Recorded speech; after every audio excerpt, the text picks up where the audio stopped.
Queremos falar para você que tem alguém na sua família, esse ente querido, filho, criança, adolescente, ou marido, ou esposa, que está padecendo deste mal. O papel da família é de extrema importância na vida desse paciente, na vida dessa pessoa que está padecendo deste mal. E muitas vezes os familiares não sabem como lidar com essa questão. Então a proposta de hoje é esse foco aí. Como a família pode lidar e deve lidar com a situação da depressão atacando um ente querido.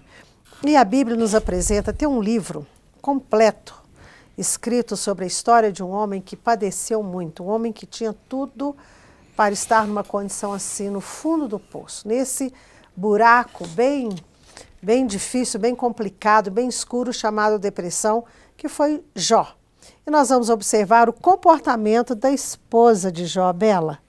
E aí, uma esposa que fala o que ela falou para o marido naquela situação? Até antes de entrar na esposa, voltar só um pouquinho, né? Quando a gente pensa na vida de Jó, e logo no início do livro, a Bíblia nos conta que Jó era um homem íntegro, reto, temente a Deus e que se desviava do mal. Né? Então mostra que era exatamente um homem que estava vivendo de acordo com o propósito de Deus, cumprindo o propósito de Deus, e de repente ele perde quase tudo, né? Então só trazendo aqui uma... Mas ele só não perdeu a vida ali, né? Só não perdeu a vida. Levantando só uma questão que muitas vezes algumas coisas atingem a nossa vida, não é porque a gente está fazendo tudo errado, não é porque a gente está pisando a bola com o Senhor, né? Mas de repente Deus permite para nos ensinar algo. Por um propósito maior. Sim. E quando a gente observa a vida de Jó, onde ele perde todos os bens, perde todos os filhos, perde... Eram 10 filhos, né? Isso, perde de alguma maneira a integridade física dele, né? Assim. E aí a gente vê que a esposa de Jó, nesse momento, por mais difícil que fosse o momento que Jó estivesse passando, né, a gente vê que ela não foi sábia.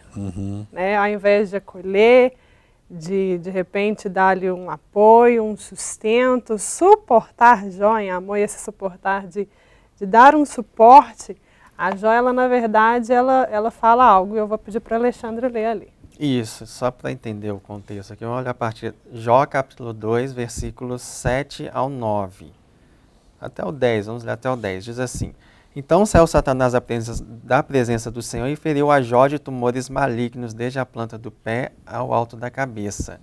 Jó, sentado em cinza, tomou um caco para com ele raspar-se. Então sua mulher lhe disse: Ainda conservas a tua integridade? Amaldiçoa a Deus e morre. Mas ele respondeu: Falas como qualquer doida. Temos recebido o bem de Deus e não receberemos também o mal. Em tudo isso não pecou Jó com seus lábios. Ela diz: ainda conservas a tua integridade. Amaldiçoa a Deus e morre. Às vezes pode acontecer isso na família. A família no início está ali, dá apoio e tal, só que não vê a pessoa melhorando, aí começa, ou não sei, perder a paciência, ou lançar mão de palavras que não vai ajudar a pessoa nesse quadro.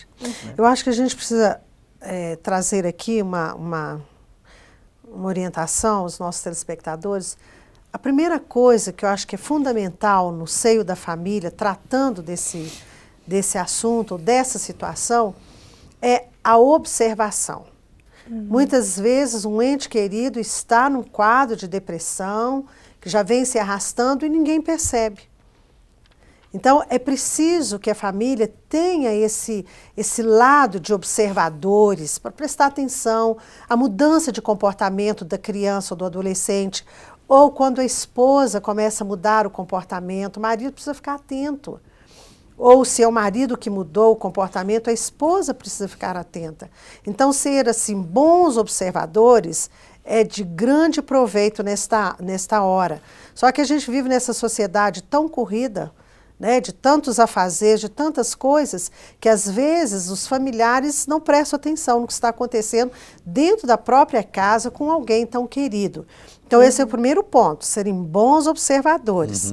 Segundo, detectando que há algo, encaminhar para um profissional. A família tem que tomar iniciativa, porque depender da vontade do que está doente, a vontade da pessoa depressiva ela é muito fraca. Ela não quer nada, ela só quer dormir, chorar, ou comer para mais ou ficar sem comer. Então precisa de alguém na família que tome iniciativa, que a leve para uma consulta, para ter um direcionamento do ponto de vista psiquiátrico, que a leve para uma psicoterapia, e esse acolhimento que é fundamental. Procure ouvir a pessoa, não procure dar respostas para a pessoa. Porque o grande problema para o depressivo é esse. É isso que os amigos de Jó tentaram ou fizeram com ele. Tentaram buscar uma resposta. Por que Jó estava naquela condição? Então, buscar não oferecer respostas, não fazer assim algumas intervenções. Eu acho que você está assim por causa de... Não, ouça a pessoa. Sim. Abrace, esteja em silêncio do lado da pessoa. Né? Diga para ela, estou aqui, estou do seu lado, conta comigo. Apenas escute, sem querer dar essas respostas. Porque né? às vezes a pessoa acha que ela não sabe o que falar, mas ela acha que ela tem que falar, né? E às vezes abre a boca para falar bobagem, né? E fala o que não deve. E às vezes começa até muito bem, mas depois ela começa a ficar impaciente e muitas vezes até pode passar até a ofender outra pessoa, dizendo que ela está assim, porque ela quer, etc. Então existem momentos que palavras não resolvem, né? Apenas um gesto será de carinho, de amor, de acolhimento. E você tocou numa palavra, meu bem, que é de extrema importância. A paciência. Às vezes um familiar perde a paciência e acha que a pessoa tem que sair daquele quadro assim, né? Como já foi falado no programa passado, isso é um processo. Então, se tem uma coisa que a família precisa ter com alguém que está em depressão é paciência, essa é a palavra. Paciência.